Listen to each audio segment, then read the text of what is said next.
Hello guys, welcome back to our channel.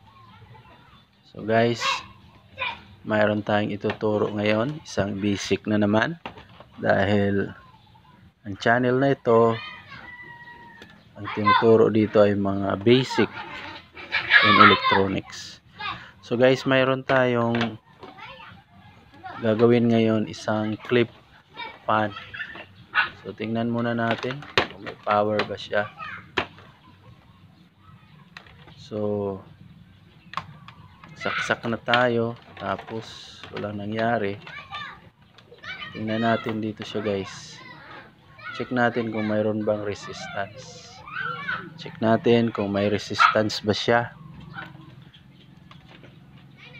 Yan, try tayong mag-on. Tapos tingnan yung tester kung gumagalaw ba siya, ang needle ng tester. So wala guys, walang nangyari. Ibig sabihin walang resistance. So dahil wala itong power guys, mag step by step tayong mag-repair, mag-troubleshoot. So dito muna tayo dahil ito yung pinaka-common na sira dito, baka natanggal yung hinang dito. So tingnan natin guys. Tingnan natin ang hinang kung hindi ba natanggal dito sa switch. Yan guys. So tingnan natin kung ang line 1 ay tumawid ba dito sa switch. So mayroon naman siya guys. Yan, mayroon naman. Mayroon naman, okay naman itong switch. Buo naman yung switch. Buo naman yung switch. Yan, gumagalaw naman ang needle ng tester. So balik na lang natin ang takip dito guys, dahil okay naman itong switch nya. So balik na natin yung takip. So guys, promote tayo ng channel natin habang nagbalik tayo dito ng takip. Like, subscribe, and share. So sa mga matagal nang nag-repair, alam na nila ito. So pwede na kayong mag-skip para ito sa mga beginners lang. Okay? So ito guys. So dito na tayo. Tingnan natin dito. Tanggalin muna natin ang mga tornilyo. Dahil walang power ito, tingnan natin yung wire nya, wala bang putol. So ang first natin na suspect ay yung switch nya. So okay naman yung switch, may continuity naman yung switch. Tapos dito tayo sa wire nya, tingnan natin kung hindi ba naputol yung wire dito sa loob. So ito yung pangalawang suspect natin na siya yung sira. Tanggalin muna natin ang mga tornilyo. Magtanggal muna tayo ng mga tornilyo. Yan. Tapos subukan natin hilain itong wire. Itong kulay puti. Subukan natin itong hilain. Tingnan natin kung buo pa ba ito. Yan. Tingnan natin. Hilain natin guys. Yun. So yan yung sinasabi natin guys. So may putol yung wire. So putol yung wire doon sa loob, kaya walang resistance. Hindi natin makuha ang resistance. Walang resistance na ma-reading yung tester natin. So try natin i-test itong motor nya. Try natin i-test itong motor nya kung may resistance ba yung motor, kung buo ba yung motor. So i-test natin ito guys. So kung saan yung dalawang wire, line 1 at saka line 2 naputol, saan naputol, doon tayo magte-test para malaman natin na buo ang motor.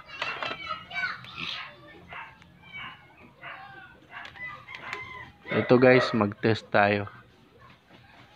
Line 1 at saka line 2 yung naputol na wire. Yan, gumalaw naman siya guys, may resistance na naman tayong nakuha. So ibig sabihin buo pa itong motor niya.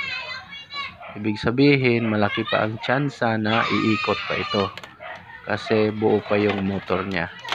Yan, gumalaw naman yung tester. So ang gagawin natin dito guys ay syempre basic na basic, dahil basic lang yung itinuturo natin dito. Basic na basic, magdugtong lang tayo ng wire. So kung saan yung naputol, doon natin idudugtong. Dugtong natin yung line 1, idugtong natin yung line 2, tapos ibalik natin ng mga tinanggal nating takip, tapos mag-testing tayo. Yun yung gagawin natin guys. Okay? So guys, habang dugtong tayo ng mga wire, promote ulit tayo ng channel. Paki-like, subscribe, and share. Maraming salamat guys. Maraming salamat sa mga nag-subscribe at patuloy pang nag-subscribe.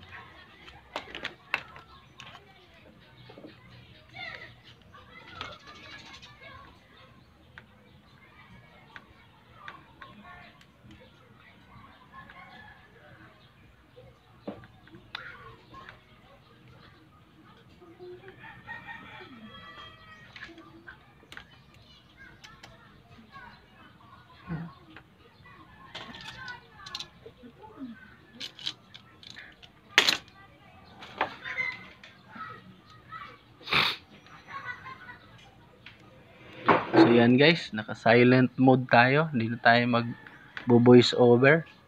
Dahil yung sinabi ko kanina, yung idugtong natin ito, yun na yung gagawin natin. Tapos mag-skip tayo dahil para hindi na humaba ang video. Dahil baka na maiinip na kayo sa panonood. Dahil ang haba-haba na ng video, so nag-skip tayo para hindi na humaba ang video guys. So yan yung purpose bakit tayo nag-skip, para hindi na humaba ang video. So guys, di muna tayo magsalita, di muna tayo mag-voice over. Mamaya na lang guys.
Okay guys, mahirap din magdugtong guys dahil ang liit ng mga wire. Ang liit ng mga wire guys, ang hirap din magdugtong. So ayan, tapos na siya guys. Nadugtong na rin natin siya guys. Ayan. So atin ang nadugtong yung naputol. So skip pa tayo guys. So ayan guys. So nabalik na natin lahat. Naibalik na natin mga tornilyo. Naibalik na natin yung mga tinanggal natin. Tapos testing tayo guys. Kunan muna natin siya ng resistance reading. Yung line 1 at saka line 2. Ayan. Ayan yung resistance niya guys. Yan yung resistance niya. So gumagalaw yung needle ng tester. Yun. Ibig sabihin buo na siya. Ibig sabihin wala nang putol. From line 1 to line 2. So try tayong mag testing guys. Clip natin siya dito. Lagay natin siya dito sa harapan natin. Para magpahangin naman tayo. So, lagay natin siya dito sa harapan. Tapos testing tayo. Mag-on tayo. Plug in tayo. Tapos testing. Okay.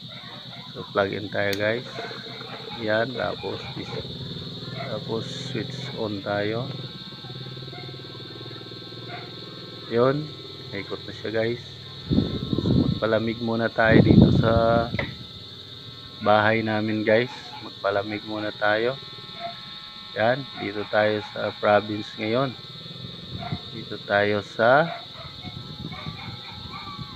isla. Dito tayo sa isla Bantayan Island. So guys, maraming salamat sa panonood. Sana hindi tayo magsawa sa pagsubaybay sa mga basic. So ang channel na to guys ay mga basic lang itinuturo. So maraming salamat sa panonood guys. God bless sa inyo, saan man kayo naroon. God bless sa lahat. So yan na siya guys. So matino na yung ikot niya guys. So try tayong mag-off, tapos on. Yan. So okay naman. Nag-function naman yung switch. So maraming salamat sa panonood guys. See you sa next vlog. See you sa next basic tutorial.